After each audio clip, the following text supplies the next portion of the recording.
Olá, hoje nós vamos conversar sobre um assunto delicado e complexo.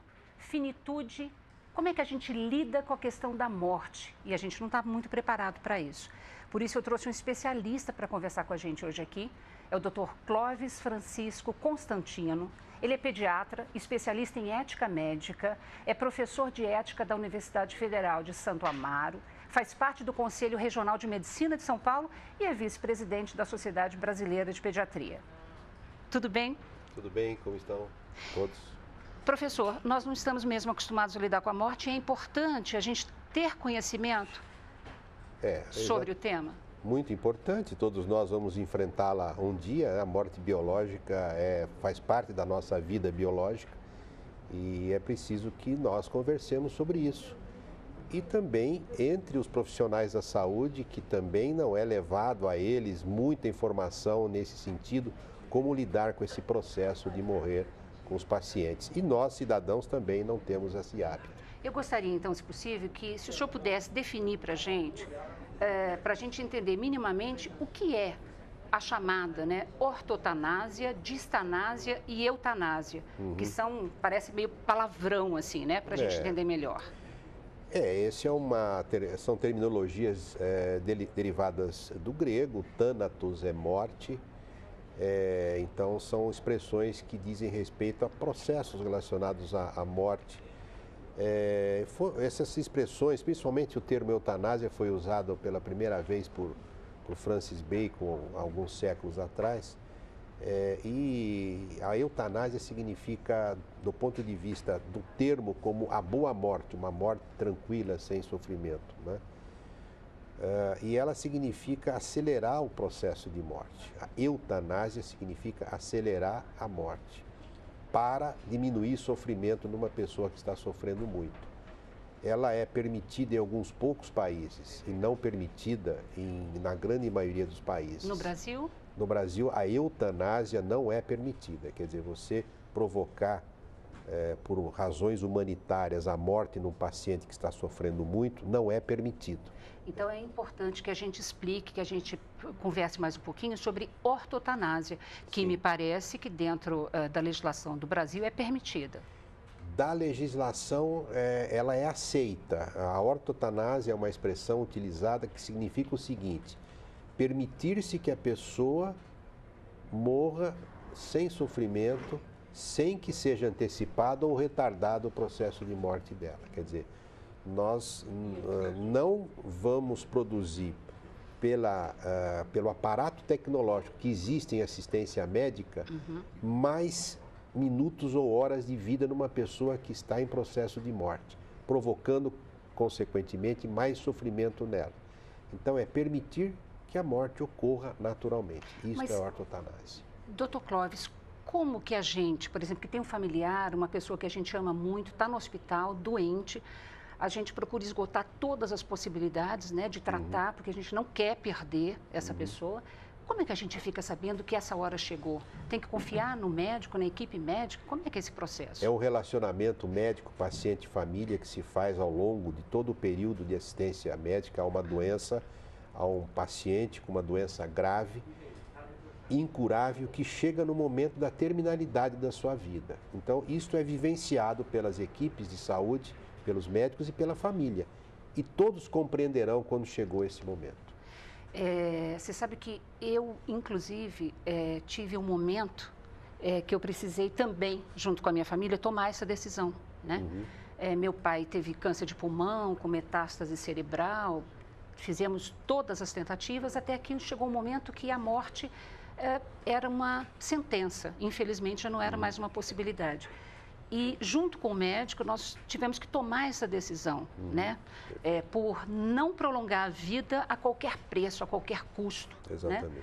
Só que é um misto de sentimentos, inclusive de culpa. Como é que a gente lida com isso? É um misto de lidar do ponto de vista psicanalítico, com a ética, com a parte biológica. É um vivenciar mesmo dos familiares, das equipes de saúde e do próprio paciente, que deve ter pensado nisso em momentos anteriores, onde ele ainda estava bem. Inclusive, poderemos falar sobre isso posteriormente. Mas é um vivenciar muito difícil, muito delicado realmente. E aí a questão é não postergar a morte, não é nem prolongar a vida, porque quando se fala em vida, se fala em vida com qualidade, uma vida com prazer. Isto é viver. Aí não se trata de prolongar a vida, e sim de não postergar a morte que se aproxima. Mas na questão, por exemplo, como aconteceu, a gente sempre vê aí pela mídia, inclusive lá em Curitiba, no Hospital Evangélico, até uma profissional com toda aquela polêmica, dando remédios exatamente para acelerar a morte de determinados pacientes. A gente vê muitos casos, inclusive, que há suspeita desse tipo de ação, né? Até porque o prolongamento de um paciente internado no hospital acaba também gerando lucro. Então, como é que fica eticamente essa questão? E isso é crime? Sim, acelerar o processo acelerar a morte por uso de medicamento, por exemplo, é crime no Brasil, não é? Isto é eutanásia. Nós não fazemos isso no Brasil, a legislação não permite. A ética médica, por meio das resoluções do Conselho Federal de Medicina, também é clara, não permitindo isso. Então, isso não pode ser feito. O que ocorre é que hoje existe uma concentração de conhecimento médico que chamam-se cuidados paliativos, que é uma área de concentração de conhecimento na saúde de mais de 40 anos, nasceu na Inglaterra. E os cuidados paliativos, a medicina paliativa, trata de fazer com que as pessoas com doenças graves, incuráveis e em terminalidade da sua vida não sofram. Então elas estão muito bem assistidas, não têm desconforto respiratório, não têm dor, convivem com seus familiares e aí elas encaminham-se sem métodos artificiais de curar algo incurável para o momento de morrer.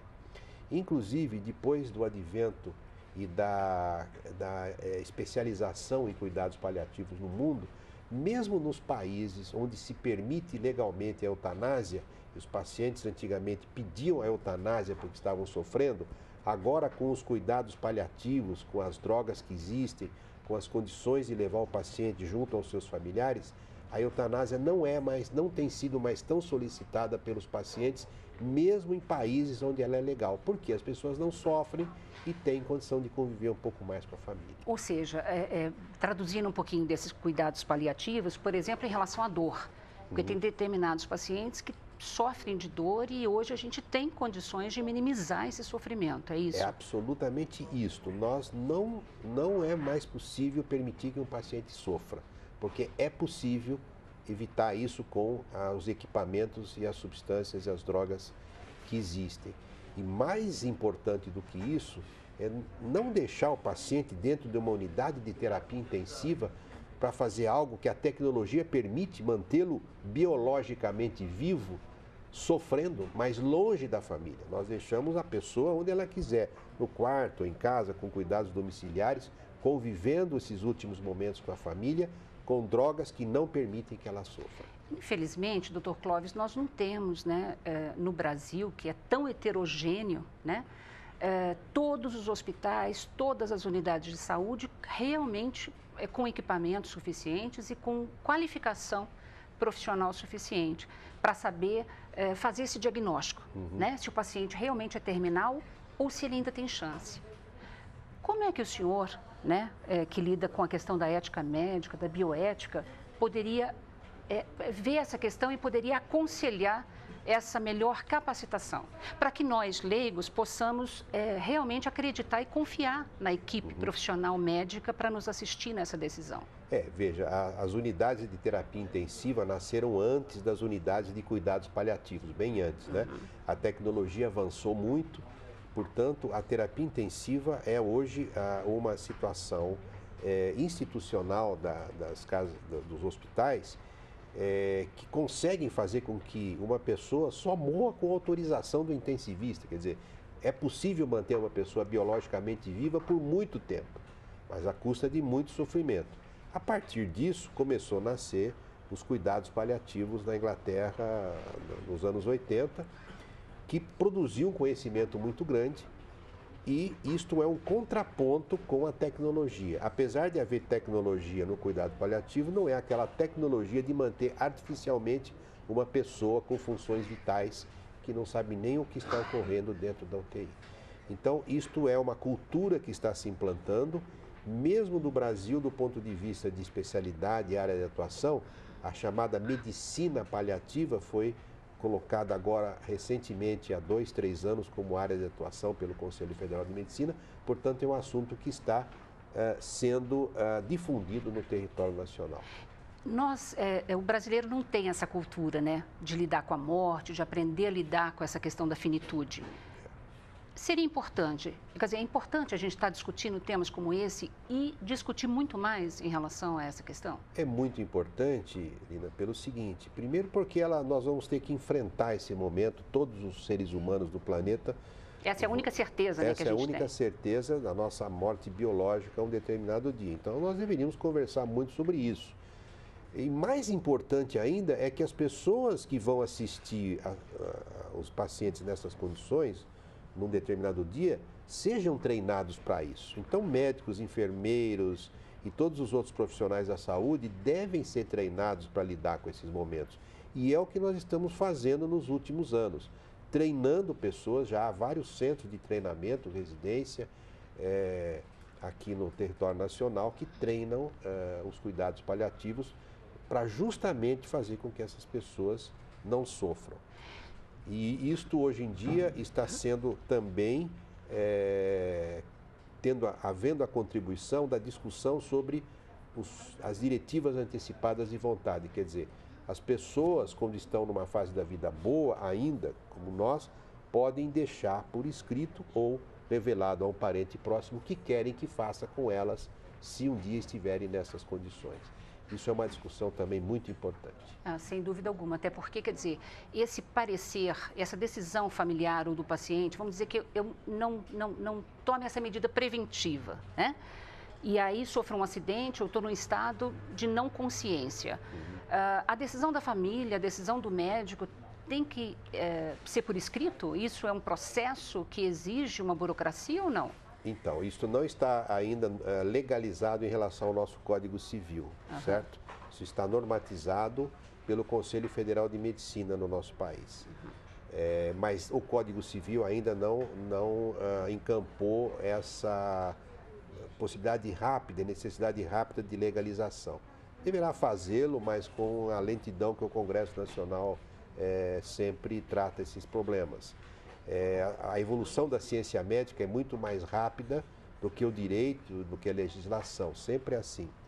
Mas, veja, o Conselho Federal de Medicina considera que, em primeiro lugar, é a vontade do paciente. Que é a que prevalece. Que é a que prevalece, independente da vontade da família. Se o paciente expressou alguma coisa um dia, isto tem que ser seguido. Respeitado. Respeitado, é uma questão ética. A família tem que compreender isso. O primeiro é a vontade do paciente, a família entra a seguir e depois as equipes de saúde. E como a medicina, como nós podemos ajudar a quebrar os dogmas, né, da igreja, a religiosidade, a espiritualidade, que não lida de maneiras muito diferentes com essa questão da finitude? Veja, a questão relacionada a auxílio à morte, a própria eutanásia, ela é debatida na civilização desde a Grécia Antiga. Os gregos permitiam e fomentavam a possibilidade de eutanásia, né, que era apressar a morte realmente. Isto era acompanhado por vários filósofos e depois os romanos também adotaram essa postura. Mas quando nasceu o cristianismo e entendeu-se a vida como algo a ser visto com sacralidade, aí a organização da igreja condena essa prática, certo? Considerando a vida sagrada, ela acha que a vida só pode ser dada ou tirada por Deus, não é? Isto é uma cultura religiosa que deve ser respeitada por todos nós, mas a vontade do paciente é que deve prevalecer. Mesmo que ele seja alguém que professa uma determinada religião, ele pode decidir por si próprio, em situação consciente, para o futuro dele. Então, eu acho que é uma discussão muito importante e eu volto a falar um assunto que eu sempre falo nessas discussões, é que o próprio Papa João Paulo II decidiu, quando estava em terminalidade da vida, sair das unidades de terapia intensiva lá em Roma, foi para a residência de verão dele e ali enfrentou o seu processo de morrer junto com as pessoas que ele gostava. Então, foi o Papa João Paulo II que mostrou para a humanidade que a ortotanásia é um valor ético a ser observado. Até porque respeita o direito do ser humano. E de estar de partir, né, com dignidade. Em paz, com dignidade e com a convivência de quem ele ama e quem todas aquelas pessoas que o amam. Eu quero uma frase final sua, porque infelizmente, claro que esse assunto não se esgota por aqui, nós vamos ter outras oportunidades. Eu recebi uma série de perguntas, inclusive de telespectadores, em relação a essa questão de como lidar com a morte, mas eu queria hoje uma frase final sua, uma orientação, enfim, um alerta para a gente. Vamos sempre conversar sobre essas coisas em casa, com os nossos familiares. As pessoas vão avançando na idade, é preciso que elas revelem aos filhos, aos cônjuges, como querem enfrentar esse problema. Isso é muito importante. Sempre lembrando de que todos nós devemos fazer da nossa vida uma obra de arte. E a morte faz parte da nossa vida. Tá aí, gente, o recado. A morte faz parte da vida da gente. Eu acho que é isso mesmo. Muitíssimo obrigada pela sua presença. Muito obrigada para você e até a próxima. Beijo.